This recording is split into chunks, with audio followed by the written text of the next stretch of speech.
All right, so I have two articles for you in this video. And the first one is very, very childish. The HHS under this administration is so childish. Well, let's face it, the their boss is childish, so of course they would be too. And the second one is a bit more of a just fun, nice, feel good type article. But let's start with the childish. HHS replaces name on transgender admiral's office official portrait with dead name in act of pettiness and bigotry. First off, how the heck did they find out Rachel Levine's dead name? And secondly, why? What could possibly be the motive except pettiness and bigotry? Because that is not her name. She did not become HHS secretary as her dead name. She did it as Rachel.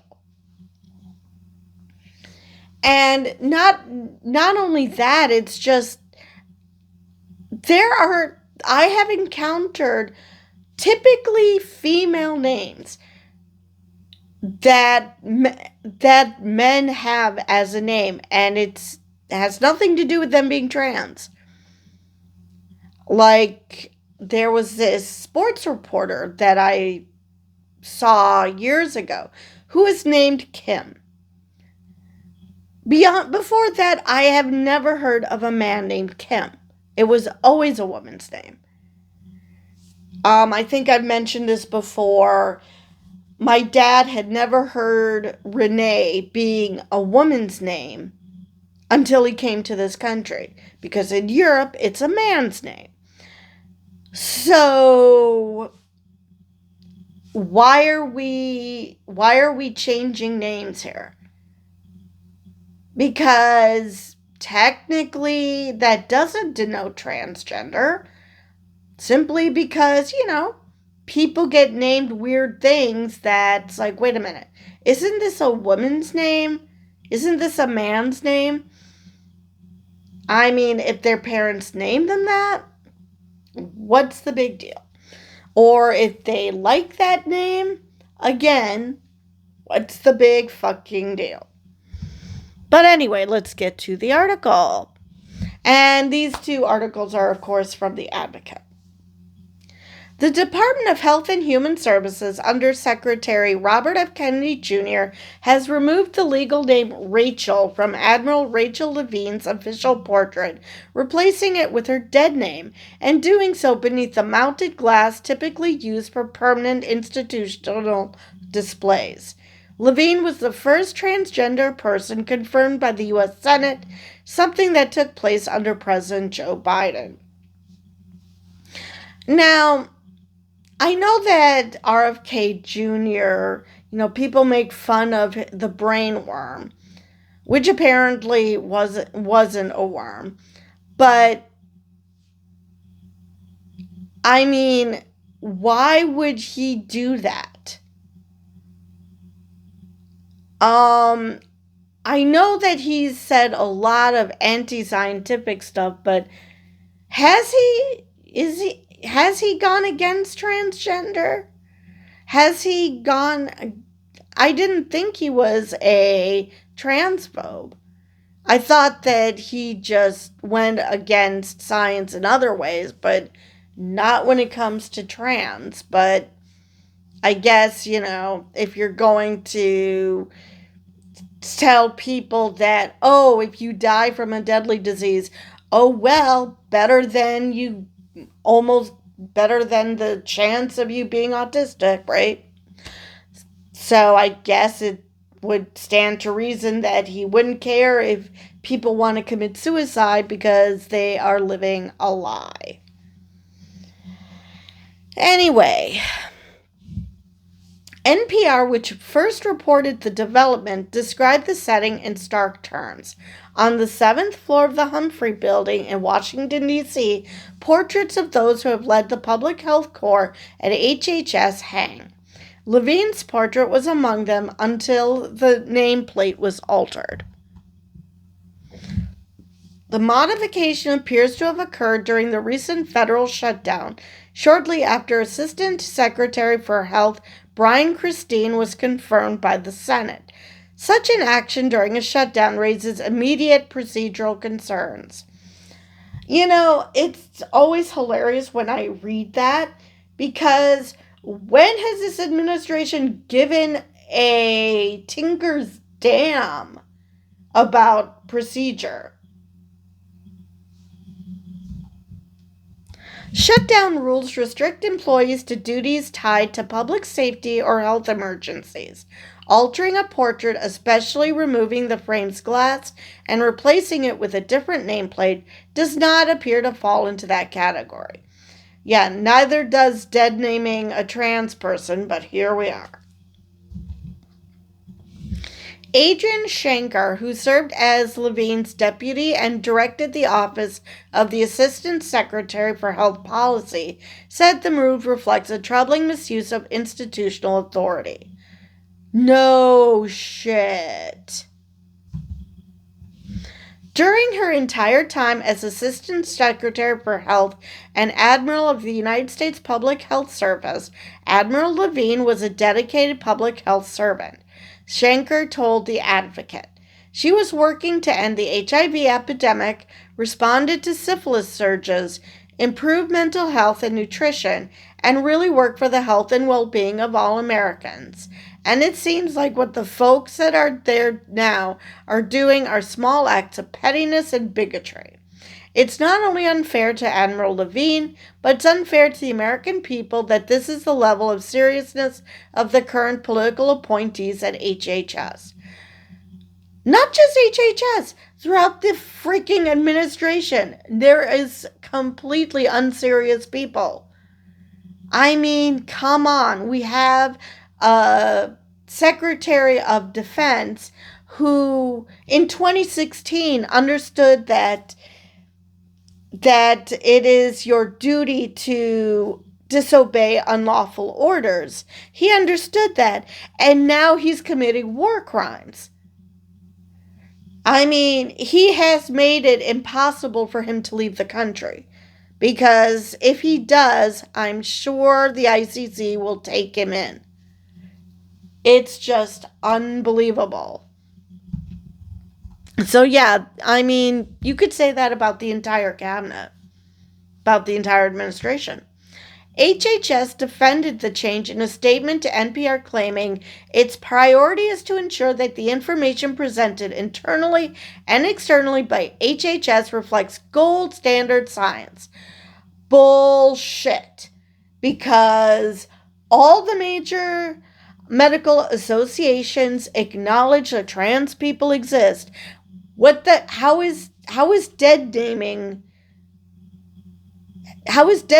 someone responding to gold standard science? No, it's gold standard bigotry. And asserting that the department remains focused on reversing harmful policies enacted by Levine. What policies would that be exactly? And so what you're telling me is she did bad things, so we're going to call her a man. You do understand that you are basically admitting that men suck and women don't. You're basically just doing that. And advancing biological reality. Which biological reality would that be? I mean, what? That she was born male? She's not denying that. Literally no trans person denies how they were born. And then there is this thing called intersex. What biology are they? If biology is paramount that we cannot defy it, Which, by the way, as an asexual, I get that shit all the time because apparently my biological imperative is to make babies, which the fact that I never did that makes me not a woman? Very bizarre. Same people who are screaming that Rachel Levine is not a woman say that about me because I dare to not ever shit out a kid. Okay. Yes, because these people are totally known for their consistency. Anyway, what biological reality is that? The fact remains that even if we ignore trans people, there are women who are more masculine. There are men who are just naturally more feminine. I've used the example of Vince Gill. He's a tenor. He has a very high voice. Then we have Gladys Knight, who is an alto. Nobody is denying that Vince Gill is a man and Gladys Knight is a woman. So, what biological reality are we talking about here? All right, the language echoed ongoing efforts across the administration to remove references to transgender people from federal materials. Shanker said the administration's bombast obscures what actually occurred. They have a lot of rhetoric and campaign slogans that they're still using as they craft the policies they're implementing, he said. But this isn't about policy. This is a small act of pettiness and bigotry, and we should just call it what it is.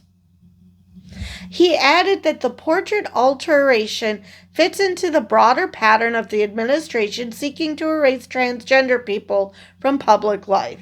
It does seem like they're obsessed with trans people and removing not only their legal rights and their access to health care, but even people's basic existence, he said.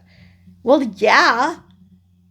I mean, that's why they're removing legal rights and access to health care, because they want trans people to disappear.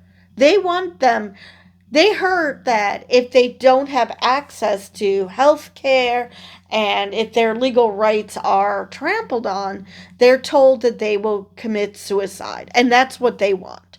They want them to commit suicide because they do not want them to exist. And it is easier for them to just have the trans person off themselves than it is for them to do the hard thing of acknowledging a person's existence or offing them themselves. Who knows? Levine, who is traveling and not conducting interviews, provided a brief statement to the Advocate through Shanker. It was my great honor to serve in the United States Public Health Service Commission Corps, she said. My focus has been and continues to be on how we can advance health equity and public health for everyone. I'm not going to comment on this type of petty action because she has far more class in her little finger than these people do in their entire fucking bodies. Okay, so that is the end of that article. So let us move on to a more fun article. And that is World Cup LGBTQ plus Pride match will feature 2 countries where being gay is illegal. And when I first read that, I'm like, were they aware of this? Did they set this up? Because let's face it, just because the government is run by asshats doesn't mean everybody in the country agrees. Even if most people agree, that still doesn't mean everyone. So FIFA's 2026 World Cup will have an LGBTQ plus pride match, and it's between two countries where same-sex sexual relations are criminalized. I am actually surprised that they are having a pride match, considering Johnny Infantino's comments in the past, which were horribly insensitive because he's a grade A moron. Because, let's face it, FIFA is corrupt as hell. To justify having the last World Cup, I think being in Qatar. I think that's when he said stupid shit.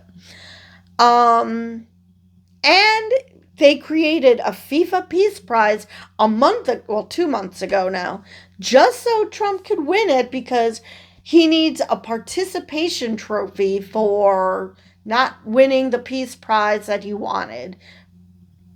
So, which is odd because isn't this the party that makes fun of participation trophies? But anyway.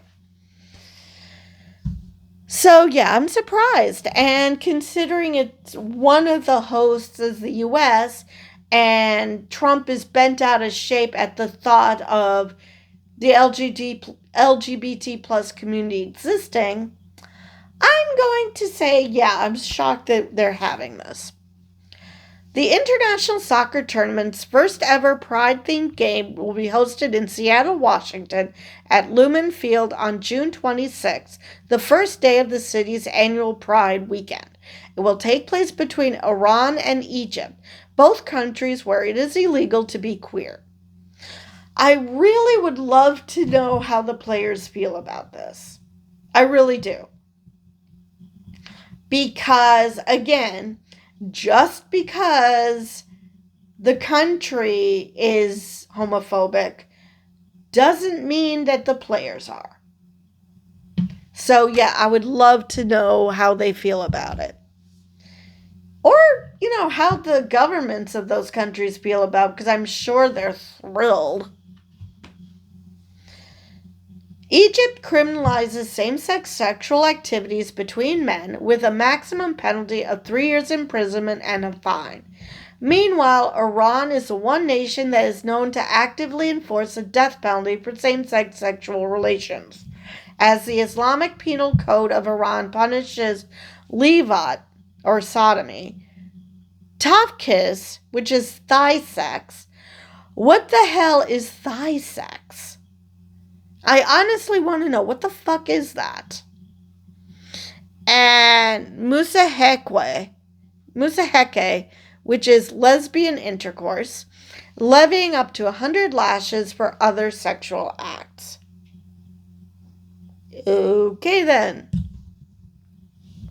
The Pride match is a far cry from past World Cups, including the 2022 tournament hosted in Qatar, which also criminalizes same-sex sexual relations.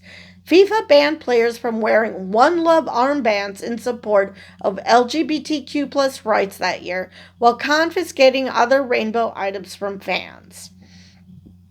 Because, if you're going to have a global tournament in a place, you should enforce their bans as opposed to saying, hey, you wanted the tournament? You gotta take it the way it is.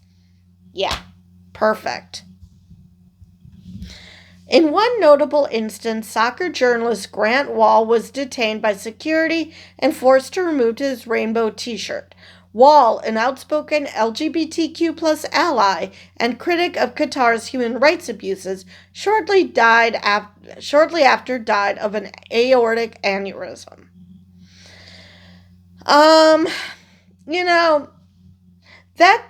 This is what gets me so mad, and I mentioned this, I'm sure, before.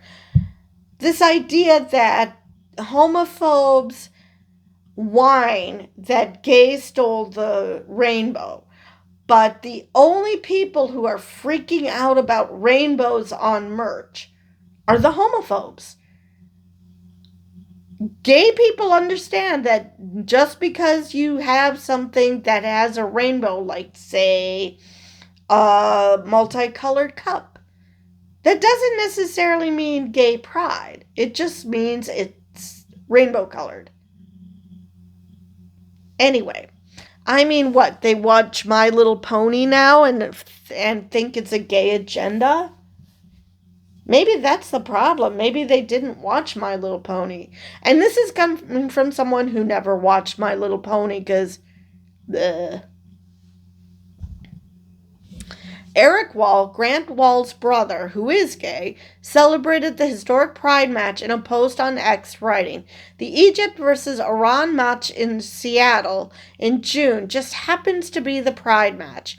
And I think this is a good thing, actually. There are LGBTQAI plus people everywhere.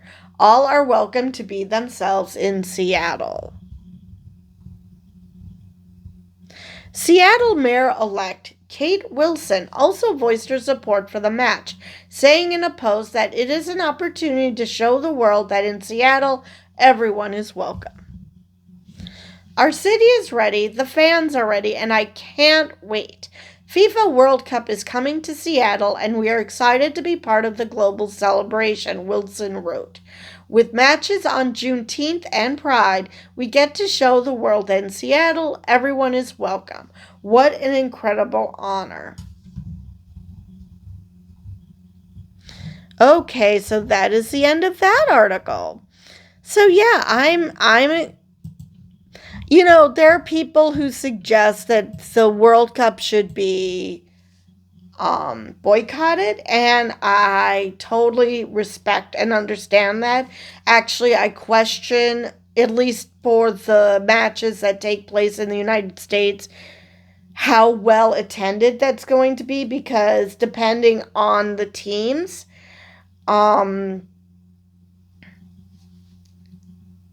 there's going people of color are going to be scared to go to these games because Kristi Noem has suggested that ICE is going to be doing sweeps at the matches. And, okay, well, we already know that not only do they not go after the worst of the worst, they're going after any person of color, whether they're citizens or not. So it wouldn't surprise me if they detain people who came here just to watch a soccer game simply because they're not white or they dare to speak another language. Because I'm not going to pretend, even though it's mostly Hispanics that they've been going after, that doesn't mean that's the only group of people they're going after. And unless you're white and speak English, there's always a chance that they're going to detain you because they have these quotas that they so desperately are trying to meet, and racism. So, between the two. So, yeah, I am worried about the World Cup, but it's not going to stop me from watching. So, I believe that is all I have for this video. So with that, I will see you guys in the next one.